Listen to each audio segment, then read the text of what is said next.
এই তুমি আমাকে কেন বাঁচাইলা? আমি মরতে গেছিলাম, তোমার কি? তুমি কেন আমাকে বাঁচাইলা? আমাকে কেন মরতে দিলা না? মরা তো অনেক সহজ, খাও দাও আর এখানে এসে পানিতে লাফ দাও, শেষ। কিন্তু মরার আগে কি তুমি তোমার বাবা মার কথা একবার ভাবছো? তোমারে তারা এত কষ্ট করে বড় করছে, এখন যখন তোমার তাদের খেয়াল রাখার কথা আর তুমি এই পানিতে এসে লাফ দিতেছো। প্রিমিস রাধিকাকে বোঝানোর জন্য সে একটু রেগে গিয়ে তাকে বোঝানোর চেষ্টা করে, কারণ রাধিকা এখন আবারও পানিতে লাফ দেওয়ার কথা ভাবতে পারে। তাই প্রিমিস বুদ্ধি করে তাকে তার পরিবারের কথা বলে তার এই জঘন্য কাজ করা থেকে তাকে বাঁচানোর চেষ্টা করে। আচ্ছা, তোমার যদি মরতে ভয় না লাগে তাহলে বাঁচতে কেন ভয় লাগে? বাইচার থাকা কি এত কঠিন? মরলেই কি সব সমাধান হয়ে যাবে? যদি আমি বাঁচতে পারতাম তাহলে আমি মরার জন্য কেন ভাবছি? প্রিমিস রাধিকার কথা শুনে চমকে যায়। তাহলে কি কাহিনী ছিল রাধিকার? প্রিমিস কি তাকে আত্মহত্যা করা থেকে বাঁচাতে পারবে? আরে আমি তো ওর কথা কিছুই শুনি নাই, আর পাগলের মতো ওকেই কথা শোনাইতেছি। আরে আমিও না।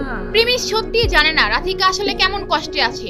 এরপর প্রিমিস নিজেকে শান্ত করে আর রাধিকাকে বলে, দেখো, তোমার যদি কোনো সমস্যা থাকে তুমি আমাকে বলতে পারো, হয়তো আমি তোমার কিছু সাহায্য করতেও পারি। প্রিমিসকে দেখে রাধিকা ভাবছে আসলে সে যেমন একটা মানুষের কথা ভাবছিল যে তাকে সাহায্য করতে পারে, সেই ছেলেটা প্রিমিসই হতে পারে।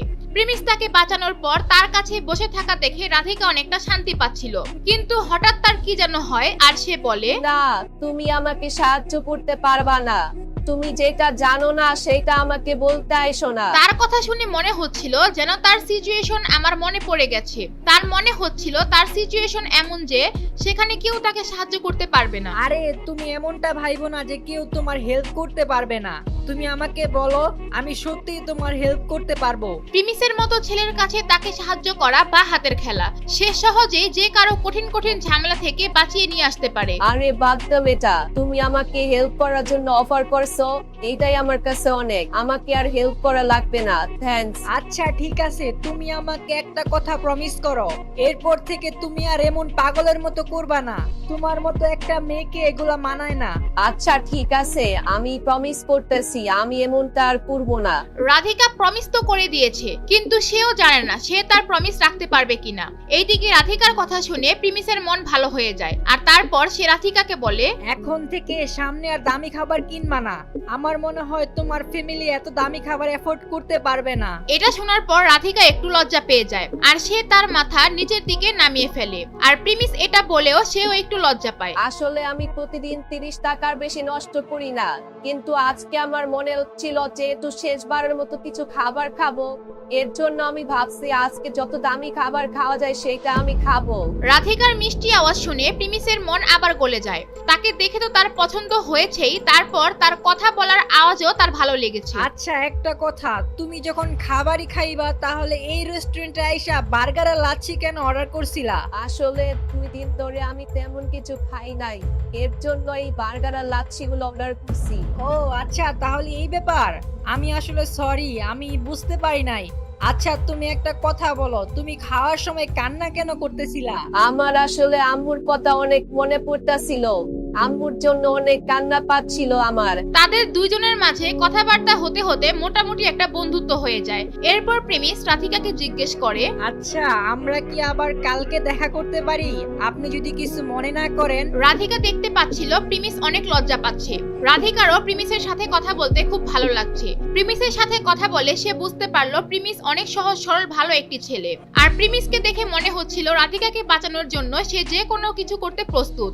এইদিকে রাধিকা কল্পনাও করতে পারে না যে এত তাড়াতাড়ি প্রিমিস তাকে আবার দেখা করার জন্য বলবে। এর জন্য সেও একটু লজ্জা পেয়ে যায়। হ্যাঁ ঠিক আছে, আমরা আসতে পারি, আমরা কালকে দেখা করতে পারি। এরপর তারা আর কিছুক্ষণ কথা বলে সেখান থেকে চলে যায়। আর তারপরের দিন কলেজ শেষ করে তারা ঠিক এই নদীর পাড়ে আবার দেখা করতে আসে। যখনই প্রিমিস রাধিকাকে দেখে সে খুশি হয়ে যায়। রাধিকার হাতে একটা ব্যাগ ছিল আর সেখানে কিছু ফল ছিল, সেগুলো প্রিমিসকে দিয়ে বলে, এইগুলা তোমার জন্য আনছি, আমি জানি না তোমার পছন্দ হবে কিনা। প্রিমিস এটা শুনে তো সারপ্রাইজড হয়ে যায়, সে অনেক খুশি হয়ে যায়। প্রিমিস ব্যাগের মধ্যে দেখতে পায় সেটার মধ্যে কয়েক পদের ফল রাখা, আর তার মধ্যে পানি ছিটানো ছিল, যার কারণে ফলগুলো তাজা মনে হচ্ছিল। আরে তুমি আমার জন্য ফল নিয়ে আসছো, কিন্তু তোমার এগুলো আনার কোনো দরকার ছিল না। এগুলো তো অনেক দামি মনে হচ্ছে। সামনে আর এরকম দামি জিনিস আনবা না, এমনকি কিছু আনার দরকার নাই, শুধু তুমি চলে আসলেই হবে। প্রিমিস এই ফল গিফট পেয়ে আসলে অনেক খুশি হয়ে যায়। প্রিমিস জানে অন্য মানুষদের ফল কিনে খাওয়া সহজ কথা না, কিন্তু রাধিকার জন্য ফল কিনা অনেকটা মিষ্টি কেনার মতো। এগুলা আসলে এতটা দামি না যতটা তুমি ভাবতেছো। এগুলার তো এখন সিজন চলতেছে, আর এগুলা এখন বেশি দামও না। আর এইগুলো ওই ফলগুলা যেগুলা সবার কাছে বিক্রি করার পর বেঁচে গেছে, ভালোগুলা তো সবাই নিয়ে গেছে। এর জন্য আমি দোকানদারের সাথে কথা বলে অর্ধেক দামে এইগুলা কিনে নিয়ে আসছি। আর আমি যেইগুলা কিনছি ওইখান থেকে ভালো ফলগুলো আলাদা করে তোমার জন্য নিয়ে আসছি।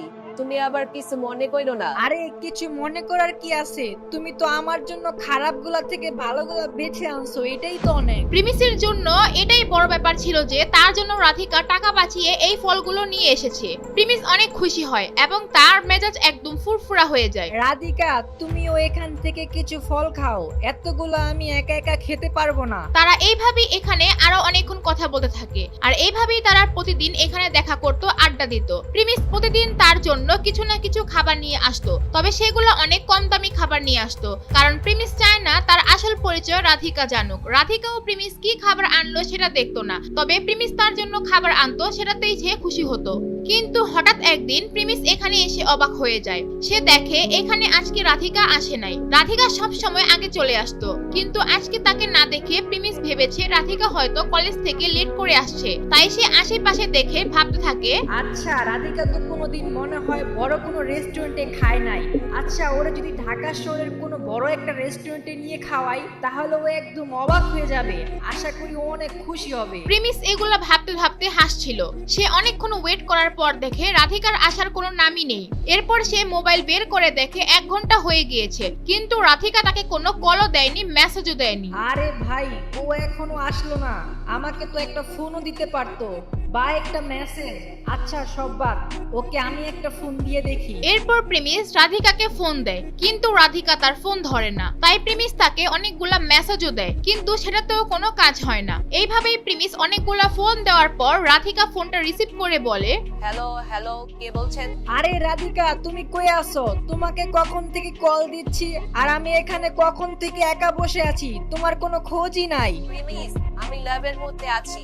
আজকে আমাদের কিছু এক্সপেরিমেন্টের কাজ চলতেছে, আমি আজকে আসতে পারবো না, সরি। রাধিকা এইটুকু বলেই প্রিমিসের কল কেটে দেয়। প্রিমিসের এটা দেখে খুব অবাক লাগে, যদি ও নাই আসবে তাহলে তো ওর এটা আগে বলা উচিত ছিল। এরপর প্রিমিস মনে করছে যেহেতু রাধিকা এখানে আসে নাই, তাই তার রাধিকার কাছে চলে যাওয়া উচিত। এরপর সে কলেজের সামনে চলে যায় রাধিকার জন্য, আর তারপর তাকে ফোন দেয়। হ্যাঁ রাধিকা, তুমি কই আছো? আমি কলেজের বাইরে দাঁড়ায় আছি, তুমি কই আছো বলো আমাকে। প্রিমিস, আমি তো কলেজ থেকে বের হয়ে গেছি, আর তুমি আমার কথা চিন্তা করো না, আজকে তুমি একাই খায় নাও। রাধিকা শুধু এইটুকু বলে আবারও ফোন কেটে দেয়। প্রিমিসের কাছে এই ব্যাপারটা আজব লাগে। রাধিকা কি প্রিমিসের কাছ থেকে কিছু লুকাতে চাচ্ছে, নাকি প্রিমিসের কোনো কথায় সে মন খারাপ করেছে? এখন প্রিমিস কি করবে? রাধিকার কি কোনো রহস্য বের হবে? আপনার কাছে কি মনে হয় কমেন্ট করে জানান। আর পরের পার্ট সবার আগে দেখতে চাইলে দিবস গেমিং এর ইউটিউব চ্যানেলটি সাবস্ক্রাইব করে নোটিফিকেশন বাটনটি বাজিয়ে রাখেন। আর যারা ফেসবুক থেকে দেখছেন তারা পেজটি ফলো করে ভিডিওটি শেয়ার করে দেন।